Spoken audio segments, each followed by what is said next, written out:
Hello guys, स्वागत है आपका अपने YouTube channel learn with Aarti ma'am में।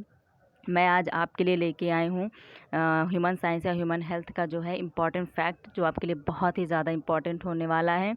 और अच्छे से आप इसको लर्न कर लीजिएगा, अच्छे से लिख भी लीजिएगा ताकि आपके पास नोट डाउन हो जाए, पूरा अच्छे से आपके पास नोट्स तैयार हो जाए। जितने भी इम्पॉर्टेंट फैक्ट आ रहे हैं वो बहुत ही ज़्यादा आपके लिए इम्पॉर्टेंट होगा। ठीक है, तो आज स्टार्ट करते हैं आज की क्लास।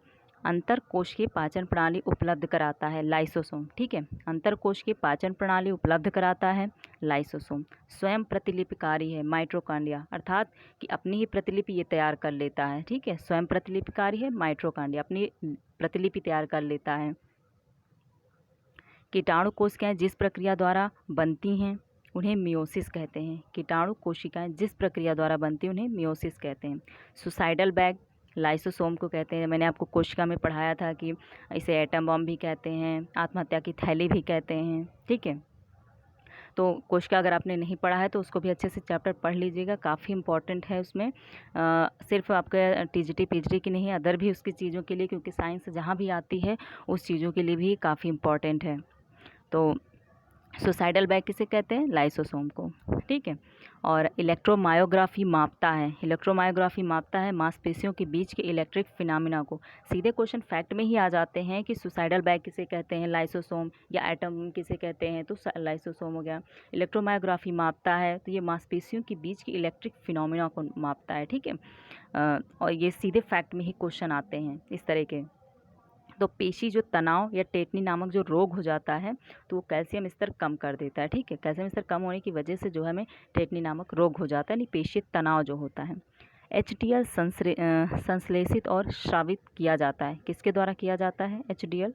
तो वो यकृत के द्वारा किया जाता है। ठीक है, संश्लेषित और स्रावित किया जाता है यकृत के द्वारा। शरीर की सबसे बड़ी ग्रंथि भी यही है, यकृत। ठीक है, शरीर की सबसे बड़ी ग्रंथि कौन सी है? यकृत है। और कुछ मैंने आपके लिए लिखा है कि इसमें मतलब किस भाग में जो है हमारे कौन सा एंजाइम्स पाया जाता है, कौन सा रस पाया जाता है। मुख में लार ग्रंथि होती है, तो लार ग्रंथि लार रस में जो है कौन कौन से एंजाइम्स पाए जाते हैं, तो वो मैंने आपके लिए पूरा नोट डाउन किया है। ठीक है, तो इसको पढ़ लीजिएगा, अच्छे से लर्न कर लीजिएगा। जितने भी इसमें लिखे हैं लगभग सभी आपके लिए बहुत ही ज़्यादा इम्पॉर्टेंट होगा। मुख या लार ग्रंथि में टाइलिन, ठीक है, टाइलिन, म्यूसिन, अमाइलेज। क्वेश्चन आता है कि आपके फिर पूछा जाता है कि लार ग्रंथि में कौन कौन से एंजाइम्स पाए जाते हैं, तो 4 ऑप्शन में रहेगा, 3 यही रहेंगे, एक अलग रहेगा, कौन सा नहीं पाया जाता है, तो आपको लगाना लगे इन्हीं में से कोई। अमाइलेज के ज़्यादातर पूछा जाता है क्योंकि बच्चे नहीं जानते, या टाइलिन हो गया। तो आप अच्छे से इसको एक बार लर्न कर लीजिएगा तो बहुत ज़्यादा आपको दिक्कत नहीं होगी। ठीक है, लार ग्रंथि में कौन सा होता है? Ptyalin, mucin, amylase. ठीक है, याद रखिएगा, टाइलिन, म्यूसिन, अमाइलेज।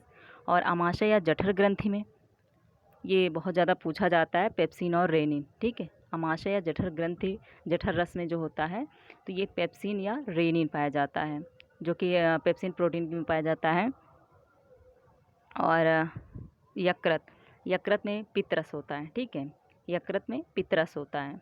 और अग्न्याशय में एमाइलेप्सिन, ट्रिप्सिन, एमाइलेज, लाइपेज। और ट्रिप्सिन प्रोटीन के लिए होता है, लाइपेज जो होता है वसा, वसा में पाया जाता है। ठीक है, लाइपेज होता है। और छोटी आंत में कौन कौन से एंजाइम्स होते हैं? केवल यकृत का आप याद रखिएगा कि यकृत में पित्तरस होता है और बाकी सभी के एंजाइम्स हैं। ठीक है, और छोटी आंत का इरेप्सिन, एंट्रोकाइनेज, लैक्टोज, माल्टेज, इन्वर्टेज। इसमें सबसे ज़्यादा इंपॉर्टेंट लैक्टोज और माल्टोज है, इरेप्सिन भी है, कि छोटी आंत में कौन कौन से एंजाइम्स होते हैं। और सबसे ज़्यादा अगर कहें तो अमाशय का है। ठीक है, अमाशय हो गया, यकृत हो गया, इन सब के ज़्यादा करके पूछे जाते हैं क्वेश्चन, बहुत ही ज़्यादा इंपॉर्टेंट रहते हैं। बहुत बार क्वेश्चन पेपर में आ भी चुका है ये चीज़ें। व्यक्ति में संपूर्ण जो भोजन प्रणाली है उसकी लंबाई कितनी होती है? संपूर्ण की बात कर रहा है। ठीक है, 7 यानी 7.5 से 9 मीटर, 7.5 से 9 मीटर तक होती है। ठीक है, 7.5 से 9 मीटर तक की इसकी लगभग लंबाई होती है। तो और वसा का अवशोषण कहाँ पे होता है? वसा का अवशोषण जो है छोटी आंत में होता है। ठीक है, लड़ने या उड़ने वाले हार्मोन किसको कहते हैं? लड़ने या उड़ने वाले हार्मोन कौन से होते हैं? इनको बोला जाता है सीधे क्वेश्चन, लड़ने या उड़ने वाले हार्मोन कौन से हैं? तो एड्रेनालिन और नॉर्ड्रेलिन। ठीक है, एड्रेनालिन और नॉर्ड्रेलिन। ये होते हैं उड़ने और लड़ने वाले। थायराइड ग्रंथि कितने खंडों में बनी है? 2 खंडों में बनी है। थायराइड ग्रंथि जो क्वेश्चन आया हुआ है ये कि थायराइड ग्रंथि कितने खंडों में बनी हुई है, तो ये 2 खंडों से होती है। ठीक है। जननेंद्रियों की वृद्धि के लिए हार्मोन कौन सा है? तो गोनेडोट्रोपिक हार्मोन होता है। जननेंद्रियों की वृद्धि के लिए हार्मोन होता है गोनेडोट्रोपिक हार्मोन। अब कुछ हम अंतःस्रावी ग्रंथियों की बात करेंगे। कौन से अंतःस्रावी, बाह्यस्रावी? तो अंतःस्रावी की बात करते हैं हम सबसे पहले। इसमें नलिका विहीन ग्रंथियाँ कौन कौन सी हैं? जैसे पीयूष ग्रंथि हो गई, थायराइड ग्रंथि हो गई, पैराथायराइड ग्रंथि, थाइमस, एड्रिनल। और ये कहाँ पे पाई जाती हैं? तो जो पीयूष ग्रंथि है, क्वेश्चन आता है कि पीयूष ग्रंथि कहाँ पाई जाती है। अधिकतर तो पता ही होगा आपको कि मस्तिष्क पाई जाती है। थायराइड हो गया गले के लिए, पैराथायराइड भी गले में ही होती है। थाइमस उरोस्थि के पीछे होती है। एड्रिनल दोनों वृक्क के ऊपरी भाग में। ठीक है। एड्रिनल कहाँ होती है? दोनों वृक्क के, क्वेश्चन से सीधे आ जाता है कि एड्रिनल कहाँ पे होता है, तो दोनों वृक्क के ऊपरी भाग में होता है। ठीक। और सोमेटोट्रोपिक हार्मोन, इसे वृद्धि हार्मोन भी कहते हैं। सोमेटोट्रोपिक हार्मोन को वृद्धि हार्मोन भी कहते हैं। ठीक। अब नलिका युक्त की बात कर लेते हैं, अंतःस्रावी ग्रंथियों की, कि नलिका युक्त कौन कौन सी होती हैं। में नलिका विहीन थी ये, अब ये नलिका युक्त ग्रंथियाँ, इनमें मतलब नलिका नहीं होती हैं, लेकिन जो नलिका युक्त अंतःस्रावी ग्रंथियाँ हैं कौन कौन सी होती हैं। ठीक है। ये भी याद रखिए कौन सी नलिका विहीन है और कौन सी नलिका युक्त है, क्योंकि पहले डिफाइन यही होता है कि आपको नलिका विहीन, आपके दिमाग माइंड में होना चाहिए कि नलिका विहीन कौन सी होती है और नलिका युक्त ग्रंथियाँ कौन सी होती हैं हमारी बॉडी में। तो सबसे पहले हम बात करते हैं अगन्याशय, जिसे क्लोम ग्रंथि भी बोलते हैं, नलिका युक्त। ठीक है। अगन्याशय हो गई, भोजन नली की म्यूकोसा हो गई, जनन ग्रंथियाँ हो गई। ठीक है। जनन ग्रंथियों में फिर हम आगे बात करेंगे। अभी अगन्याशय, भोजन नली की म्यूकोसा और जनन ग्रंथियाँ 3 होती हैं नलिका युक्त। अब बात करते हैं वृषण या शुक्राशय में हार्मोन में कौन कौन से पाई जाती हैं।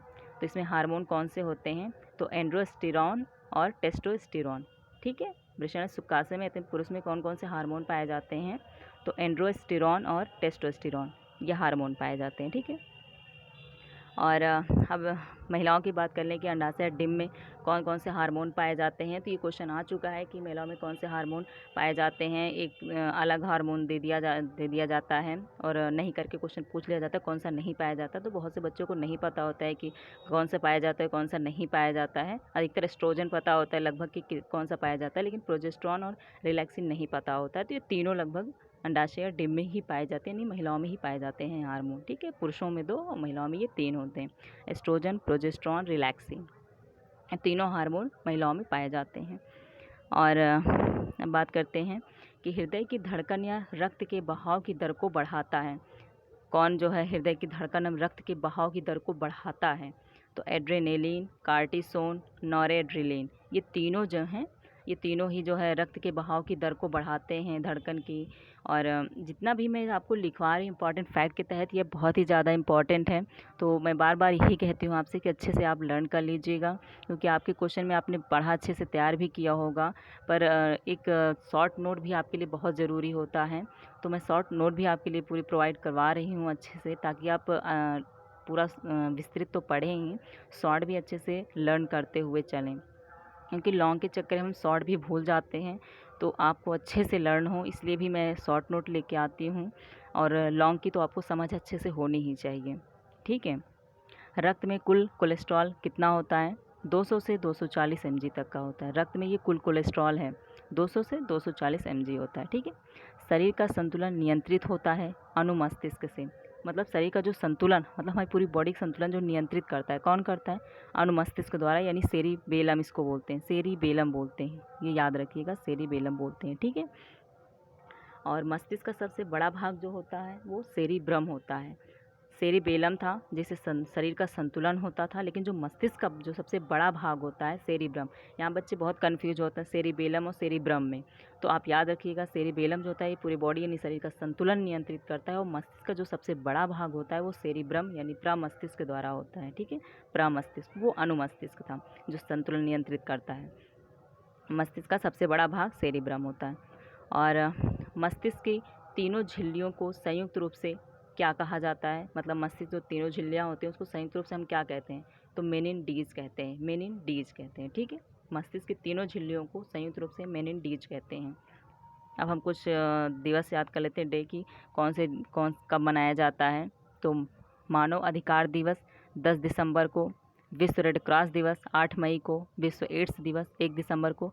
मैंने इसको इसलिए यहाँ पे नोट किया है क्योंकि ये क्वेश्चन आ चुका है कि वरना दिवस तो आपके लिए लगभग अधिकतर ही इम्पॉर्टेंट है, लेकिन होम साइंस से रिलेटेड से मानव अधिकार हो गया, रेड क्रॉस और एड्स दिवस, तो ये सब इम्पॉर्टेंट हो जाते हैं। तो इस वजह से यहाँ पे ये क्वेश्चन आ भी चुका है, तो इसलिए मैंने यहाँ पे भी लिख लिया है ताकि आपके लिए भी रहे कि आपको ये दिमाग में आपके ये रहने चाहिए। बीमारी का जीवाणु सिद्धांत दिया है लुई पाश्चर ने। ठीक है, बीमारी का जो जीवाणु सिद्धांत दिया है किसने? लुई पाश्चर ने दिया है।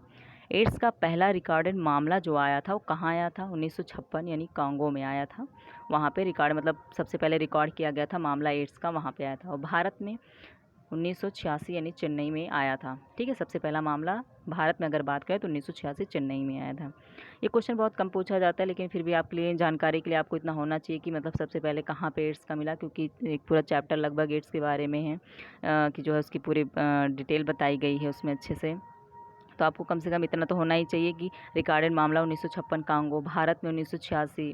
बाकी मैं जब चैप्टर पढ़ाऊँगी तो आपको उसमें अच्छे से बताऊँगी। और खसरा फैलता है पोलिनोसा मार्बिलोरम नामक विषाणु से। ठीक है, खसरा किससे फैलता है? पोलिनोसा मार्बिलोरम नामक विषाणु से फैलता है।